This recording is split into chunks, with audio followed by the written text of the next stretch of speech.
Who makes the most money from their gym? Hey, I'm Chris Cooper. This is our monthly leaderboard show when I report to you who is doing the best in one category of gym ownership, and then I interview them and I tell you exactly how they're doing it so that you can do it too.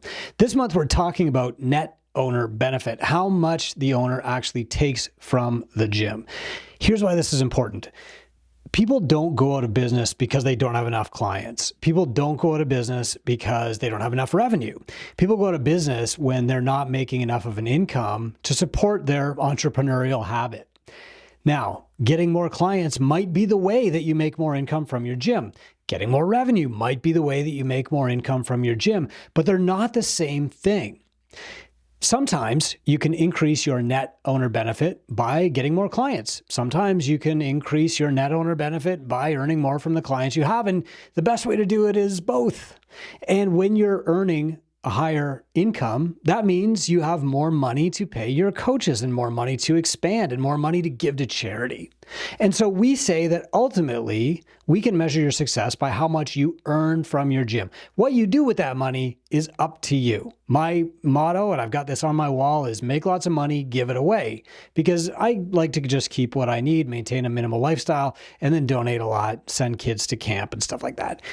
What you do is up to you. But the key is that if you're not making a good income, you do not have a healthy business. You have a very fragile business, because if anything happens to you, that business is immediately over. And all of your clients, all of your staff, and all the people that you support with your charitable donations, they're all out of business too. So today we're going to talk about who has the highest net owner benefit earnings from Two Brain. And I'm going to talk about exactly how they got there. So let's start with our top 10 earners of net owner benefit last month. Now, these are all in US dollars. I converted them just to make the table easy. But in 10th place was a gym from Belgium, and the owner made $17,708 take home net owner benefit last month. 9th place with $17,744 was a gym in the US. In 8th place, a gym owner made $18,716. They were also in the US.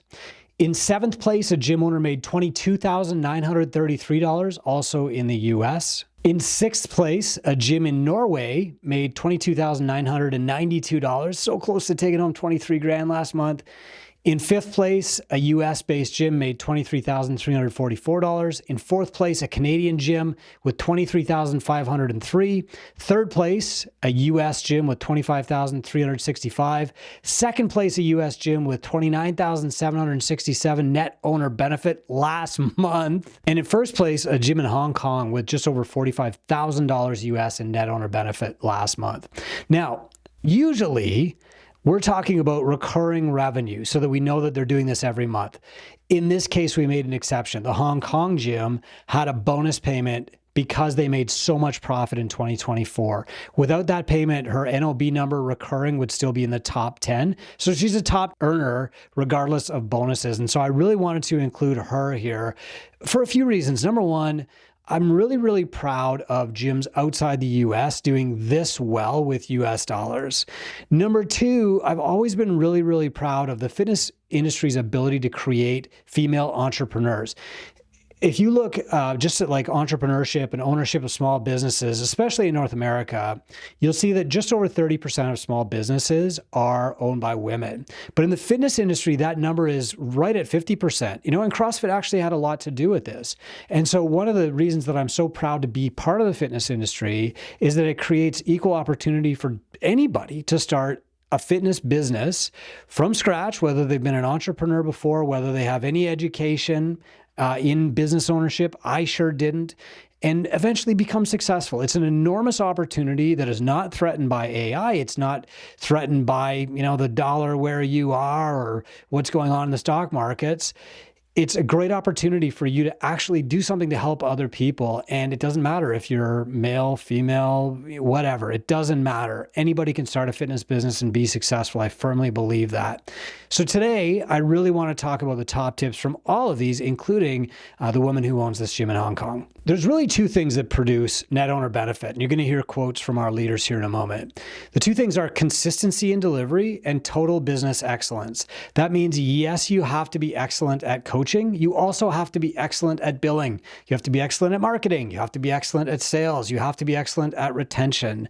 You can't just take any of these things for granted and think that, being great at coaching or having a certification it just, carries weight in all of these areas. You can't. Any one of these things can kill you. You can be the best coach in the world, but if your bookkeeping sucks, you're going to be out of business.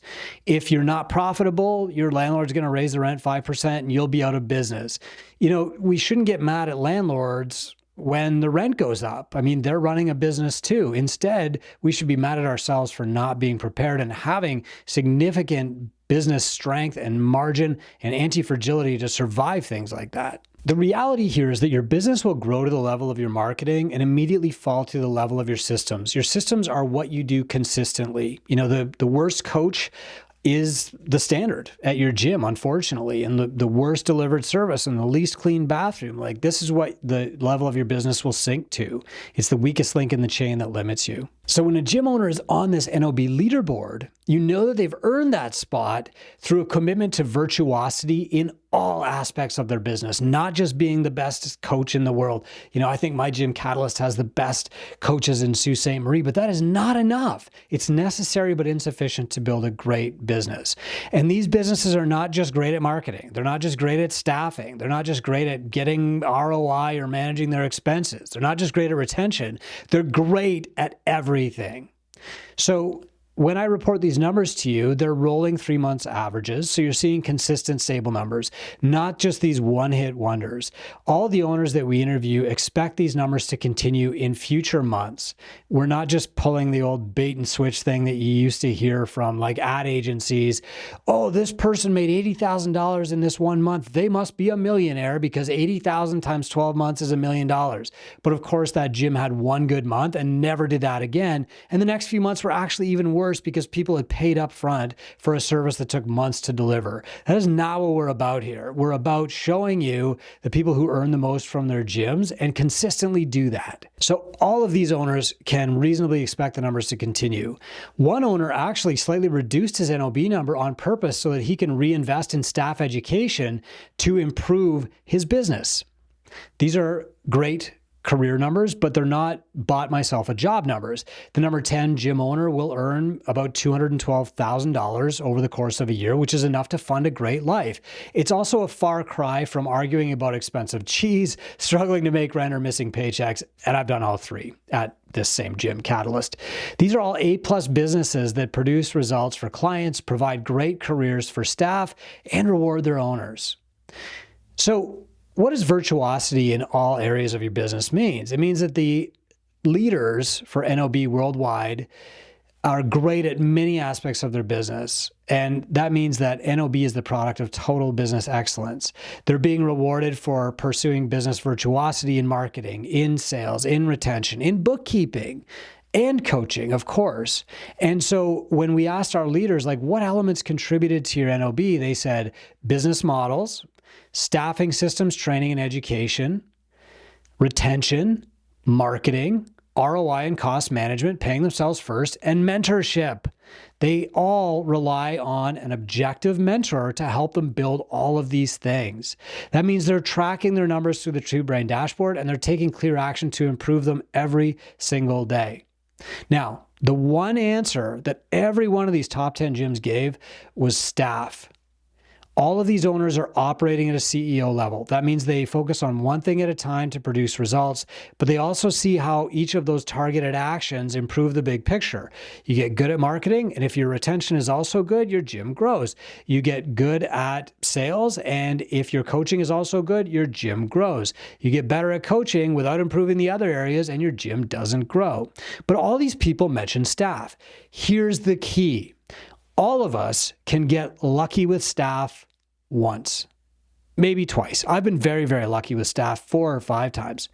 But none of those staff will stay if you're bad at the other parts of your business. When you open a business, you immediately assume responsibility for making that business successful, because if the gym isn't making enough money, you can't pay the staff enough to keep them. If the gym has a churn problem and you're constantly doing these challenges, bait and switch that you're getting from ad agencies, your staff's going to burn out. If you don't have a solid set of systems and playbooks that you rigorously follow with every staff, well, your staff is going to be guessing and you're going to be micromanaging them and they're going to quit.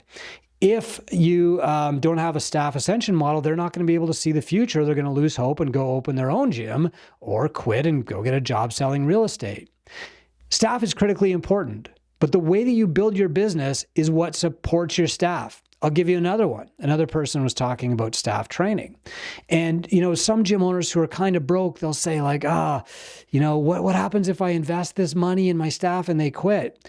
Well, I'd like to turn that question around and ask you, what if you don't train your staff and they stay? Now they're hurting your business. So while staff is critical, having all of the pieces working together is even more critical, because you're going to get the great staff in and then you're going to lose them. And then you're going to get the B+ staff in and then you're going to lose them. And eventually you'll find yourself settling for the people who will settle for your business. Okay, let's talk about various business models. So some people who are brand new to this podcast will say, I run a CrossFit gym, that's my business model. CrossFit's a method, it's not a business model. A business model is your mix of one-on-one training, small group or semi-private, and big group training, and the other things that you sell to. It might be nutrition coaching, it might be access, whatever.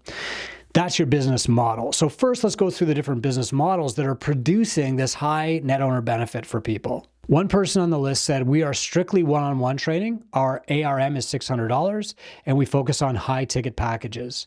Another one said, we've built programs that serve the most underserved in the fitness space. We have programs for kids all the way to legends. Notice this person said underserved, not undervalued. People generally can charge more for kids or seniors programs, right? The narrower your niche, the higher the value, because people will prioritize paying for their kids before they'll prioritize paying for their own fitness. So these are underserved segments of the population. They're not undervalued. The next person on the list said, about 2 years ago, I started to shift from just personal training and group to include semi-private. Guess what? ARM went up, revenue went up, staff needs actually went down, NOB went up, and what they could pay the staff was more. The next person said, we focus mainly on coaching, which drove up the revenue and profit, of course. Another one said, this month we officially roll out and transition to semi-private training, so that will definitely change the landscape of our numbers drastically. The next strategy that they all mentioned, or many did, was paying themselves first. So this person said, focusing on paying myself more and more is the main reason our NOB went up. Making it a goal to reach $17,000 NOB on average was the inspiration. It shows again how important goal setting is. Meaning you got to have a plan to pay yourself and give yourself raises too, because as an entrepreneur, nobody else can do that for you. A few people mentioned staff development and systems. So this person said, we have 2-brain structures and systems in place for our coaches to win. Another said, we have SOPs dialed in and great staff to make sure everything runs smoothly, even when I'm not there. A third said, we've been able to create career opportunities and payroll has never been higher. I couldn't be happier about that. What a great win that is. When your gym is so successful that you can pay people more. Amazing. Another one said, I allow our coaches to have more ownership of all of our programs. We follow the 4/9 model from 2-brain. This has allowed me to build a solid, focused, and full-time team. Another said, coach education helped them become more of an authority and justify our higher rates. Boom. Another said, I have a great handle on developing personal trainers. Many of our NOB leaders mentioned retention. This one said, we are using the retention strategies from 2-brain, and this is emphasized in our numbers. Membership is slowly ticking up. When we started 2-brain, we were at 70 members. Now we're at 90. And look at their NOB. They're among the top 10 gyms in the world with only 90 members.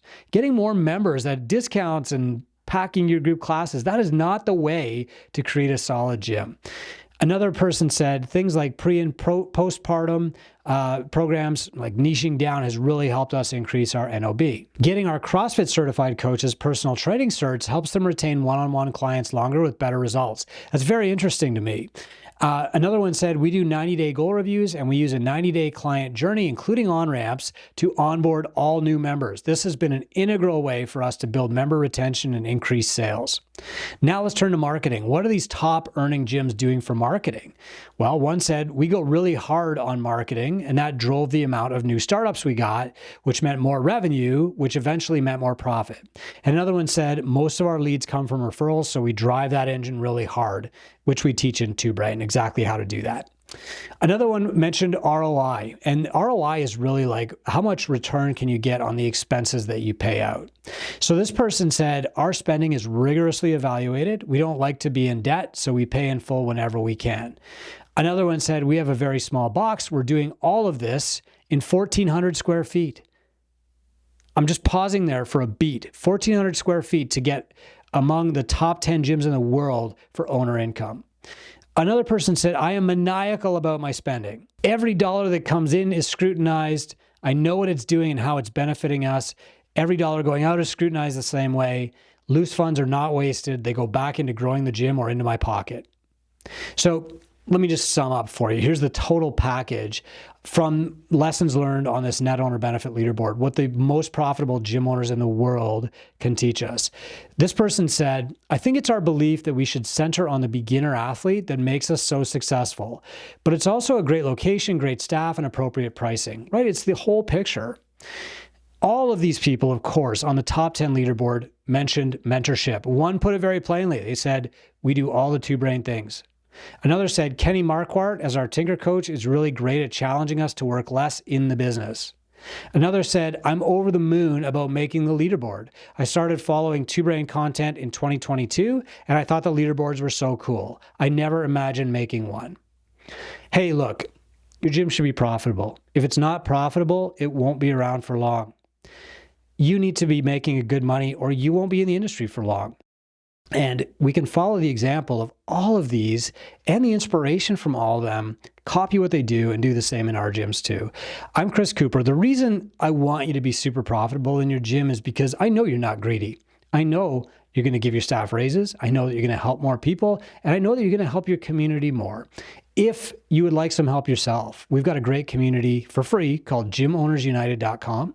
You can hop over there, you can join, and we'll help you grow your gym for free in that group. We'll give you tools every couple of weeks. We'll give you webinars. We'll give you advice. If you ask a question, me or my mentors will often jump in and give you something that will actually help you. That's for free. You can join today at gymownersunited.com.